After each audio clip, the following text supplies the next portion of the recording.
அனைவருக்கும் வணக்கம் நண்பர்களே. இன்னைக்கு நம்ம உற்சாக நியூஸ் சேனல்ல எதை பத்தி பார்க்க போறோம்னா, தினம் ஒரு ஆலய தகவல் தாங்க. இந்த பதிவில் தற்போது சித்திரை மாதத்துல கொடியேற்றத்துடன் தொடங்கிய மதுரை மீனாட்சி கோவில்ல கள்ளழகர் இறங்கக்கூடிய வைபவம் எதற்காக நடத்தப்படுதுன்னு தெரியுமா? இந்த வீடியோவை ஸ்கிப் பண்ணாம பாருங்க. கள்ளழகர் யாருன்னு தெரியுமா? அதை பற்றி ஒரு சுவாரஸ்யமான பதிவு தான் இந்த வீடியோவில் பார்க்க போகிறோம். இந்த வீடியோ உங்களுக்கு பயனுள்ள தகவல்கள் நிறைந்ததாக இருக்கும். அதனால் வீடியோவை ஸ்கிப் பண்ணாமல் பாருங்கள். இது போன்ற சுவாரஸ்யமான இடங்களை தெரிஞ்சுக்கொள்ள மறக்காமல் உற்சாக நியூஸ் சேனலை சப்ஸ்கிரைப் பண்ணிக்கோங்க. லைக் பண்ணுங்கள், ஷேர் பண்ணுங்கள், கமெண்ட் பண்ணுங்கள். வாங்க வீடியோக்குள்ளே போகலாம். உங்களுக்கு பார்த்தீங்கன்னா ஜோதிட ரீதியான பிரச்சனைகள் இருக்குது. அது மட்டும் இல்லைங்க, கந்திஷ்டி தொடர்பான பிரச்சனைகள் இருந்தாலே தொழிலில் நல்ல முன்னேற்றம் இருக்காதுங்க. குடும்பத்துலேயும் பார்த்தீங்கன்னா சிக்கலும் சண்டையுமாவே இருக்குமா. இதுக்கான ஒரு தீர்வாக தாங்க கருங்காலி மாலை இருக்குதுங்க. இந்த கருங்காலி மாலை பார்த்தீங்கன்னா கருங்காலியை நீங்கள் பார்த்தீங்கன்னா மாலை, பிரேஸ்லெட்டு இல்லை கழுத்தில் மாலையாகவும் பயன்படுத்தலாங்க. இதன் மூலம் பார்த்தீங்கன்னா உங்கள் தொழிலில் நல்ல முன்னேற்றம் ஏற்படுங்க, லாபமும் உண்டாகுங்க. வீட்டில் இருக்கக்கூடிய அனைத்து பிரச்சனைகளையும் தீர்க்க ஒரு நல்ல பரிகாரமாக இந்த கருங்காலி மாலையை பயன்படுங்க.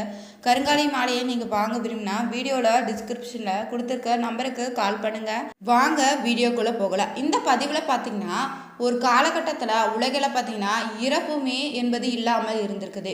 யாருமே தவறு செய்யாமல் இருந்ததாக சொல்லப்படுதுங்க. ஒரு நாள் பார்த்தீங்கன்னா ஒரு பெண்ணை துரத்தி கொண்டு போயிருக்கான். அதை கண்ட தர்மதேவனுமே அவனை ஒரே அடியில் வீழ்த்திருக்காரு. இந்த விஷயத்தை கேள்விப்பட்ட சிவபெருமானும் பார்த்தீங்கன்னா உலகள தர்ம நியாயம் அழியாமல் காப்பது உன்னுடைய பொறுப்புன்னு சொல்லி தர்மதேவனுடன் கூறி அதற்குரிய உருவத்தை அவருக்கு பரிசாக அளித்திருக்காரு.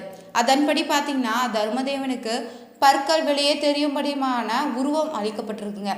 தனது உருவம் குறித்து வருந்திய தர்மதேவனுமே பார்த்தீங்கன்னா தினமுமே எழுந்தவுடனே வலிக்கும் முகமானது அழகாக இருக்கணும்னு இந்த அழகர் கோவிலை வந்து தான் திருமாலை நோக்கி தவம் மேற்கொண்டிருக்காராம். தர்மராஜனுடைய தவத்தாட மகிழ்ந்த பெருமாளும் பார்த்தீங்கன்னா அவருக்கு சுந்தராஜ பெருமாளாக காட்சி கொடுத்துருக்காரு. பெருமாளுடைய கருணையை போற்றும் விதம் தாங்க தர்மராஜன் பெருமாளுக்கு தினமுமே பார்த்தீங்கன்னா ஒரு வேளையாவது பூஜை செய்து அவரை வலம் வர வேண்டும்னு விண்ணப்பித்திருக்காரு. அதன்படி பார்த்தீங்கன்னா இன்றுமே இந்த கோவிலில் நடைபெறக்கூடிய அர்த்தஜாம பூஜையை வந்து யமதர்மராஜனே நடத்துவதாக சொல்லப்படுதுங்க. அவரது விருப்பப்படி பார்த்தீங்கன்னா விஸ்வகர்மாவால் சோமசந்த விமானமோ கொண்ட கோயில் கட்டப்பட்டிருக்குது.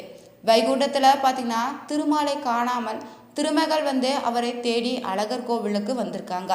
பெருமாளுடன் திருமகளுக்கு இத்தலத்தில் தங்க வேண்டும்னு ஒரு கேள்வி கேட்டதான் பேரில் பார்த்தீங்கன்னா திருமகளுமே பெருமாளை கைப்பிடித்து அவருக்கு அருகிலேயே கல்யாண சுந்தரவழி என்ற திருநாமத்துடன் வீற்றிருப்பாளாம்.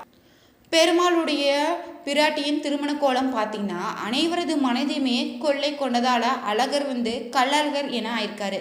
இதனாலே பார்த்தீங்கன்னா பெருமாளை நம்மாழ்வார் வந்து வஞ்ச கல்வன் மாமாயன்னு போற்றி கூறியிருக்காரு. திருமாலும் பார்த்தீங்கன்னா இந்த உலகை அளக்க தனது திருவடிகளை தூக்கி போதுதான்.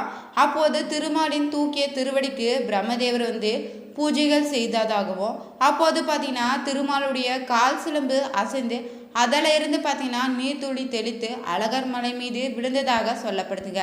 இந்த புனித தீர்த்தமாக கருதப்படுவதால இந்த தீர்த்தத்தில் அமர்ந்து தான் சுபதஸ் மகரிஷியுமே திருமாலை நினைத்து தியானத்தில் ஆழ்வாராம். அச்சமயத்தில் பார்த்தீங்கன்னா மகரிஷியை காண துர்வச முனிவர் வந்திருக்காரு. திருமால் நினைப்பில் இருந்த மகரிஷி துர்வச முனிவரை சரியாக உபசரிக்கலையாங்க. இதனால் கோபமடைந்த துர்வசருமே மகரிஷியை தவளையாக மாறுமுடி அதாக மாண்டுவனாக மாறுமுடி சாபமிட்டிருக்காரு. தனது நிலையை எடுத்து கூறிய மகரிஷியுமே தனக்கு சாப விமோசனம் அருளும்படி துர்வச முனிவரிடம் வேண்டியிருக்காரு.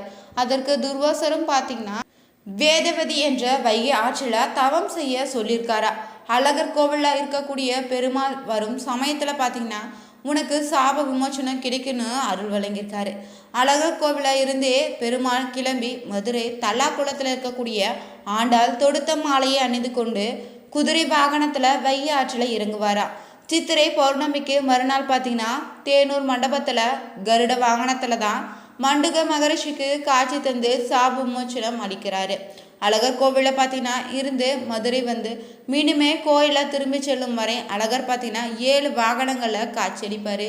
இந்த கோவிலில் ராஜகோபுரம் முழுமை அடையலைனும் ஆரிய மண்டபம், கல்யாண சுந்தரவழி தாயார் சன்னதின்னு திருக்கல்யாண மண்டபம், வசந்த மண்டபம் கொண்டு கோயில் அமைச்சிருக்காங்க.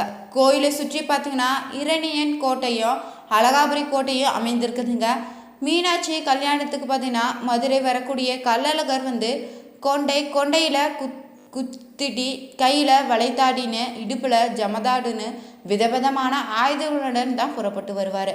கோயிலில் பிரகாரத்தில் இருக்கக்கூடிய ஜெவாலா யோக நரசிம்மர் உக்கிரத்தை தணிப்பதற்காக நுபுரு கங்கை நீர் கொண்டு தயிர், வெண்ணெய், தேன் கொண்டு திருமஞ்சனம் நடத்தப்படுதுங்க. இந்த கோவிலுடைய சிறப்பு பார்த்திங்கன்னா பஞ்சபூத தாங்கிய நிலையில் நின்ற கோலத்தில் பெருமாள் காட்சியளிப்பார். இந்த தளத்தில் இருக்கக்கூடிய ஆண்டாள் அமர்ந்த கோலத்தில் தான் காட்சி தருவது தனி சிறப்புன்னு சொல்லலாங்க. இங்கே இருக்கக்கூடிய பெருமாளும் சுந்தரராஜ பெருமாளாக காட்சியளிக்கிறாரு. இந்த கோவிலில் பார்த்தீங்கன்னா முக்கிய தெய்வமாக கருதப்படுவது பரமசுவாமி சிலையுமே சுந்தரராஜ பெருமாளாக இருக்கக்கூடிய கள்ளழகர் சிலையும் தாங்க தங்கத்தால் செய்திருக்காங்க. பெருமாளுக்கு வலதுபுறமாக பார்த்தீங்கன்னா கல்யாண சுந்தரவடியுமே, இடதுபுறமாக பார்த்தீங்கன்னா ஆண்டாளும் காட்சி தருவாங்க. ஆண்டாள் ஸ்ரீவில்லிபுத்தூரில் இருந்து தாங்க தந்தை பெரியாழ்வாரோடு இத்தலத்திற்கு பெருமாளை தரிசித்ததாக புராணங்களில் சொல்லப்படுதுங்க. இந்த கோவிலில் சுதர்சன யோக நரசிம்மரும் கருப்பசாமி ஆகியோருக்கு தனித்தனின்னு கருவறைகள் இருப்பது இந்த தலத்தில் இருக்கக்கூடிய தனிச்சிறப்புனே சொல்லலாங்க. கடைசியாக பார்த்தீங்கன்னா பெருமாள் சன்னதி அமைஞ்சிருக்குது. சைவ வைணவ பேதம் இல்லாமல் இத்தலத்தில் பார்த்தீங்கன்னா ஆராதனை நடத்தப்படுதுங்க. சோலைமலை திருமலிஞ்சோலை மாவீர குன்றன்னு அழைப்பக்கூடிய இந்த தலம் இளங்கோவதியாரை என்னும் மூதாத்தையார் மன்னாரால் கட்டப்பட்டிருக்குது. தெய்வ பிரதிஷ்டை அணையா விளக்கு இந்த தலத்தில் எரிந்து கொண்டே இருக்குதுங்க. கருப்பணசாமி இத்தலத்தில் காவல் தெய்வமாக விளங்கக்கூடிய கருப்பணசாமி மிகவும் சக்தி வாய்ந்த தெய்வமாக இருக்குது. 18ஆம் படி என பக்தர்களால் அழைக்கப்படக்கூடிய கருப்பசாமி இந்த கோவிலில் தாங்க அமைஞ்சிருக்குது. இங்கே பார்த்தீங்கன்னா நுபுரகங்கை சிலம்பாறு ராக்காயி அம்மன் கோவிலில் அம்மன் கால் சிலம்பிலிருந்து மாலை குகைக்கு வற்றாத ஜீவ நதியாக வந்து கொண்டே இருக்குதுங்க. பெருமாள் பார்த்தீங்கன்னா சப்த ரிஷிகளும் சப்த கன்னிகள் பிரம்மா விக்னேஸ்வரன்னு ஆராதிக்கப்படுறாரு.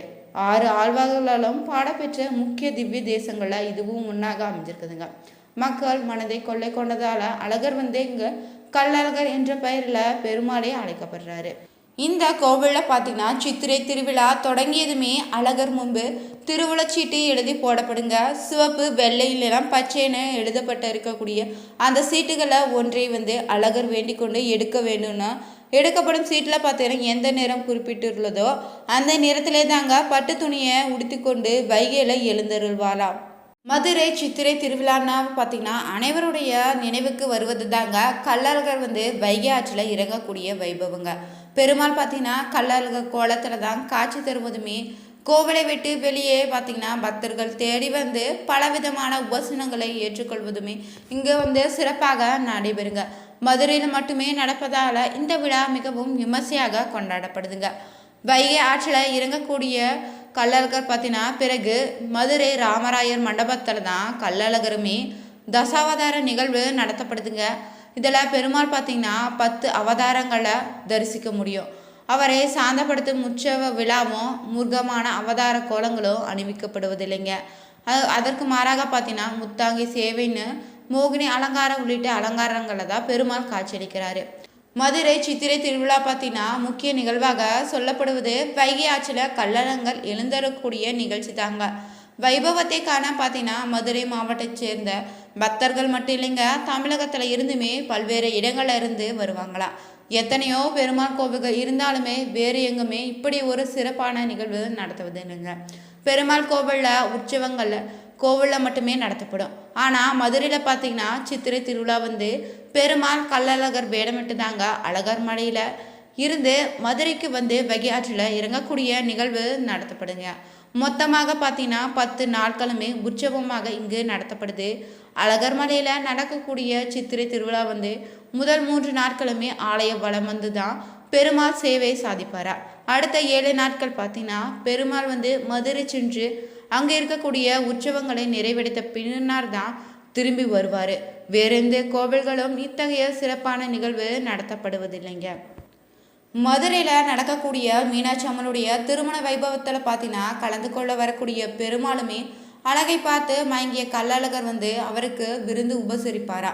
கள்ளழகருமே உபசரித்து ஏற்றுக்கொண்டு திரும்பி வரும்போது பார்த்தீங்கன்னா விருந்தில் மயங்கி அழகர் மீனாட்சி அம்மனுடைய திருமணத்தில் கலந்து கொள்ளாமல் முடியாமல் போனதால தாங்க கோபித்து கொண்டு வைகை ஆற்றில் இறங்குறதாகவே இதனால தாங்க வைகை ஆற்றில் இறங்கவும் உற்சவமும் நடத்தப்படுவதாக சொல்வதுண்டுங்க.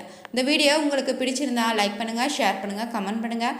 மறக்காமல் உற்சாக நியூஸ் சேனலை சப்ஸ்கிரைப் பண்ணிக்கோங்க. Thank you viewers.